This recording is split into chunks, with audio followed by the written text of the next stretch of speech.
In April 2019, the UK's National Health Service had approximately 21,000 children and young people waiting for an ADHD assessment.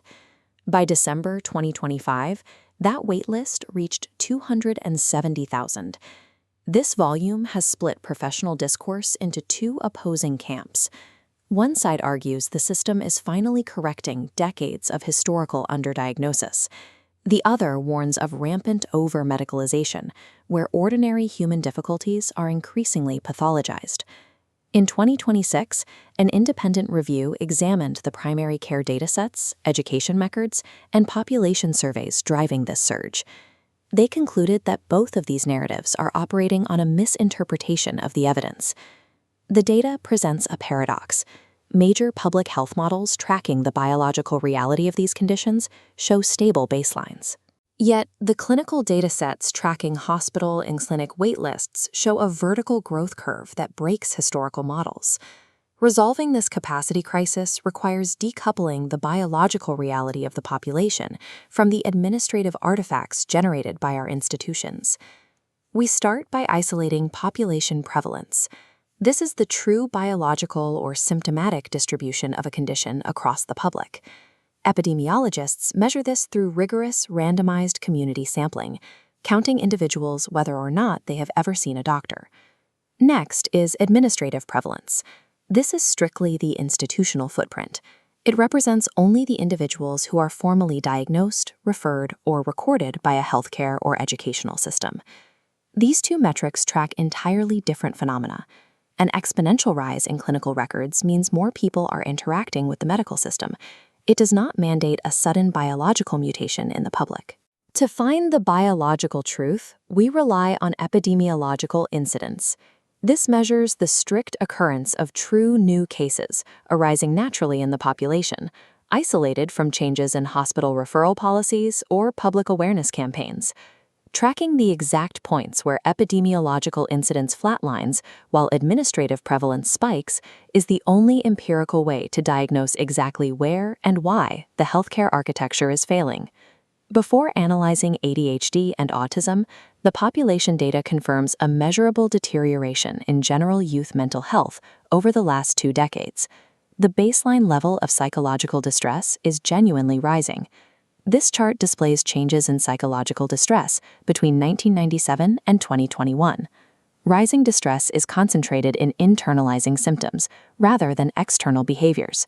The highest increases are found in specific metrics: severe loss of confidence, inability to concentrate, and sleep loss due to worry. This chart tracks psychological distress by the index of multiple deprivation over time, demonstrating a systemic societal shift rather than an isolated anomaly. The top trajectory line shows the most deprived 20% consistently endure the highest severity of distress, spiking sharply after 2019.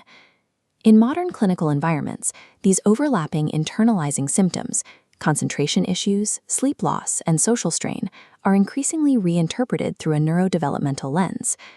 The epidemic of generalized youth distress is a statistical reality. However, its specific profile does not mathematically account for the exponential, specialized surge in formal ADHD and autism diagnoses. When we shift the analytical focus exclusively to the epidemiological data concerning neurodevelopmental conditions, the paradox emerges. This chart displays adult ADHD prevalence over time, comparing self-screening questionnaires against rigorous population estimates. The flat line, labeled Global Burden of Disease, represents a stable biological baseline, hovering near 5% for decades, largely immune to the recent spike in self-reported symptoms. This chart examines autism prevalence over time in children aged 5 to 15, revealing an identical paradox. Note the massive visual divergence. The bottom line tracks a stable biological baseline, while the top line tracks a steep, sudden upward trajectory in self-identified autism. The foundational rate of neurodivergence in the general population has not drastically mutated over the last 20 years. The perceived epidemic is an institutional artifact. To understand the bottleneck, we have to contrast that stable population baseline with the stark reality of primary care records. This shows us exactly where the medical system is absorbing volume. This split panel chart reveals ADHD incidence broken down by sex and age.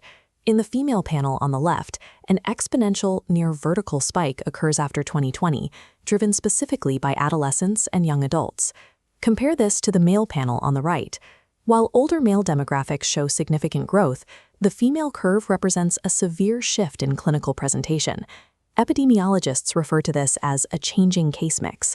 The system is now aggressively capturing demographics, particularly females and individuals without learning disabilities, who were historically excluded by narrower diagnostic criteria.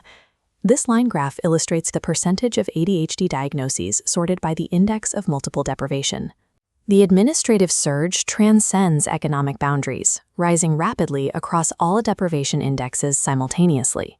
This administrative surge represents a massive, system-wide shift in institutional recognition and help-seeking behavior. It is completely uncoupled from the stable biological baseline. If clinical volume is skyrocketing while the population baseline remains flat, we must ask, is the system finally capturing historically untreated severe cases, or has it lowered the threshold to capture milder distress? The answer depends entirely on functional impairment. This is the objective measurement of the degree to which a condition actively disables an individual's daily life and participation in society. Current national databases are strictly binary. They track symptom count on the x-axis and diagnostic category on the y-axis. The z-axis, which measures functional impairment, remains completely blank. The system simply does not measure how disabled the patient actually is. The clinical consequence of this missing data is profound. A single diagnostic label forces individuals with high-risk disabilities into the exact same category and the exact same waitlist as individuals with highly manageable traits. This lack of stratification destroys the health system's ability to triage. Severe cases deteriorate while waiting in the same queue as lower acuity referrals. Without tracking functional impairment, clinical labels lose their standard epidemiological utility, and the system loses its ability to proportionally allocate care. We must pivot from clinical data to system architecture and investigate why individuals with manageable or mild distress feel economically and educationally compelled to seek a formal medical diagnosis. The cause is a structural phenomenon known as the gateway dynamic. Schools, universities, and employers use medical diagnoses as literal toll gates, the mandatory prerequisite for baseline accommodations. This rigid architecture forces anyone seeking standard educational accommodations, like extra exam time, into a high-level psychiatric assessment waitlist. Current institutional policies actively manufacture diagnostic demand, placing an artificial load on the healthcare system that is independent of organic medical need. The result is systemic paralysis. Highly specialized psychiatric units are consumed by routine administrative assessments, rather than treating acute medical crises. In many ways, the current mental health capacity crisis is an administrative artifact. It is a direct symptom of a rigid architecture that equates a medical label with the fundamental right to social support. The independent review presents a clear policy imperative.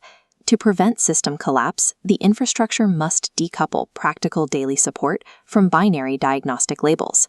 The proposed structural solution is to operationalize the ICF, the International Classification of Functioning, Disability, and Health, across all public services. The ICF framework assesses the severity of environmental barriers and daily functioning. It triggers support based on practical need, rather than waiting for a psychiatrist's symptom checklist. Deploying early community interventions bypasses the specialist bottleneck entirely, reserving intensive diagnostics for complex biological needs. Meaningful reform starts with acknowledging the structural failure of our institutional architecture. Biological rates are stable. It is the current system that has reached its limit.